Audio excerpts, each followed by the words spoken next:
pourquoi est-ce que les Juifs et puis sont liés au Fouta Djallon comme ça?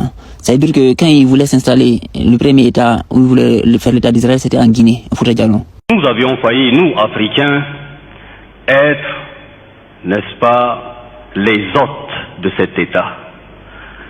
Il y a beaucoup de gens qui ne le savent pas. En effet, les négociations menées à un moment de l'histoire, notamment au milieu des années 30, avaient conduit les autorités qui dirigeaient ce monde, et qui sont d'ailleurs les mêmes aujourd'hui, à solliciter une solution toute simple qui consistait à établir le nouvel État d'Israël dans la République actuelle de Guinée, en plein Fouta Djallon. Voilà que l'Afrique aurait pu parfaitement accueillir l'État d'Israël. Et puis on regarde toutes les persécutions que les peuples subissent dans la carte que j'ai mis ici, le Fouta, le pays Peul, du Soudan à la Mauritanie, et les actes de cannibalisme et la persécution dictatoriale en Guinée. Ils sont alliés avec ces dictateurs-là, notamment ici, Doumbouya, Alpha Condé. On a Bernard Kouchner, le maire ami de l'ex-président guinéen Alpha Condé. Donc voilà, il y avait aussi François Mitterrand qui avait pistonné Sékou Touré. Donc tous ces gens-là. Donc tout ce qu'on subit n'a pas de couverture médiatique. Or, on sait très bien qui contrôle les médias en fait. Voilà. En réalité, c'est parce que leur identité est une usurpation de notre identité. On a ici la Kabbale, le livre de mystique le plus influent et déterminant chez les Juifs, la Kabbale. Maintenant, Kabbale là, ça veut dire Kabbale. En fait, c'est relatif au dieu Baal. Et on parle de Sinaï et de Toro. La Torah, c'est Toro. Torah, comme Fouta Toro. Donc, en fait, il est relatif au peuple Peul. Sinaï, c'est le dieu Sin. Vous voyez, non? C'est comme même quand on dit synagogue. Chez les Peul, on dit Sina. Quand on dit Sina, c'est la deuxième épouse, la co-épouse. Parce qu'en mystique, en fait, donc Dieu, c'est comme une co-épouse pour ta femme, en réalité. Voilà. Et c'est ce que l'honorable Elijah Mohamed a déjà enseigné depuis les années 30. Qu'en fait, ils ont pris nos sciences comme propriété privée. C'est-à-dire qu'ils se sont appropriés nos sciences. Du coup, ils persécutent et ils veulent éteindre le peuple dont c'est le réel propriétaire. Ce rabbin-là, Roger Saba, il a bien dit que les pharaons ne s'appelaient pas eux-mêmes pharaons, ils s'appelaient les Sahara. Et que c'était eux le peuple d'Israël en réalité. C'était pas un autre peuple étranger qui était asservi, soi-disant asservi en Égypte. Or, Sahara, c'est un autre totémique peuple. D'où le désert du Sahara.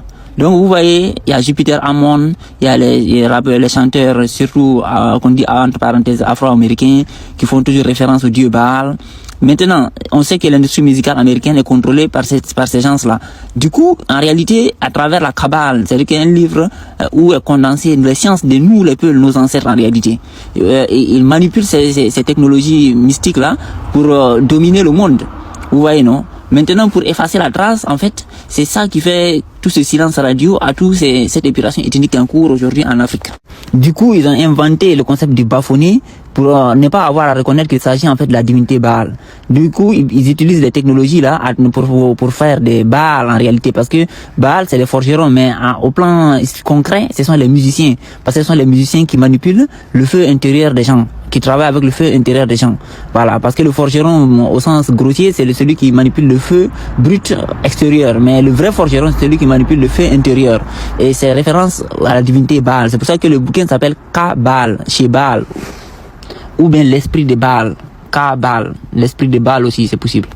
Donc, Kabbale, le cas de Baal, ce sont les divinités des pasteurs, éleveurs, bergers, des pasteurs bergers. La divinité de Jésus, de Mohamed, de Moïse, tous les prophètes, tous ceux qui étaient les porteurs de l'esprit divin du Père ont été dotés de l'esprit de Baal. Voilà. Et c'est ce qu'on retrouve même en Égypte antique avec le dieu Apis. Et ça, c'est la divinité de tous les pasteurs éleveurs, comme les anciens Égyptiens qui étaient pasteurs éleveurs, donc techniquement des nomades. Et chez les Peuls, on retrouve même l'étoile de David, qu'on appelle Fadundaou, chez nous les Peuls, traditionnellement. Et nous, on l'utilise à des fins très très précises, qui indiquent bien qu'on connaît très bien cette étoile-là, en fait. On a un nom pour cette étoile, et on connaît très bien son utilisation.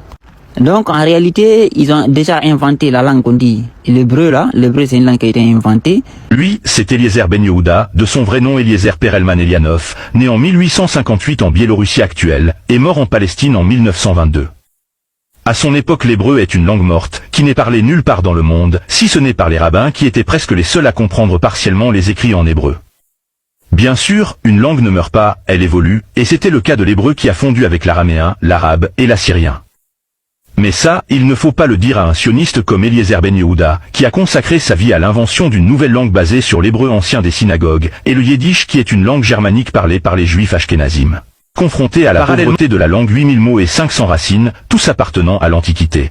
Et par la suite, il lutte avec les Noirs pour éteindre le réel propriétaire de la culture qu'on dit hébraïque, en fait, des enfants d'Israël, en fait. Pas hébraïque, mais la culture des enfants d'Israël, les vrais enfants d'Israël. Voilà. Donc, c'est ce qui explique toute cette collaboration. Déjà actuellement le putschiste des dictateurs actuellement de Guinée, Doumbouya, dès qu'il est arrivé au pouvoir, plus de 1000 jeunes de sa communauté malinké ont été amenés en Israël pour être formés et puis pour venir aider à contrôler le peuple en Guinée. Vous voyez, non? Parce qu'en fait, ces gens-là, ils ont usurpé une identité, et notamment dans l'aspect spirituel de cette identité, en fait, c'est notre religion. C'est-à-dire qu'on parle de toutes les religions dans le monde là, sauf la religion de El et de Baal. Or, c'est le maillon manquant, en fait, qui permet de reconnecter le monothéisme aux spiritualités anciennes. Vous voyez, non? Et puis aussi qui permet d'unifier même les monothéismes. Ça permet d'unifier les monothéistes et de les reconnecter à la réalité concrète. Voilà, du alchimiste. Et comment on travaille à perfectionner et à développer la puissance de l'esprit en l'homme. Et il est intéressant de remarquer que même le Coran parle de celui qui va combattre Gog et Magog, Adjouj et Madjouj, comme étant un individu qu'on appelle Zulkarnain. Zulkarnain, ça signifie, littéralement en arabe, ça signifie l'individu aux deux cornes. L'individu aux deux cornes. Et c'est celui qui est censé combattre les Caucasiens noirs. Vous voyez ici, dans le verset, dans la sourate Kaf, on dit, il te pose des questions sur l'homme aux deux cornes, les deux cornes. Voilà, il est représenté, il est représenté avec une tête de blanc, avec deux cornes. Voilà, donc en fait c'est clairement référence à Baal. Et donc on nous dit clairement que c'est Baal, en fait c'est l'esprit de Baal, ou bien l'identité spirituelle de Baal qui aura à combattre Adjouj et Madjouj. Et c'est pas étonnant si les gars se sont efforcés à inventer tous ces concepts de Baphomet, à faire tout le pourtour pour éviter, pour détourner les regards des gens de cette spiritualité là.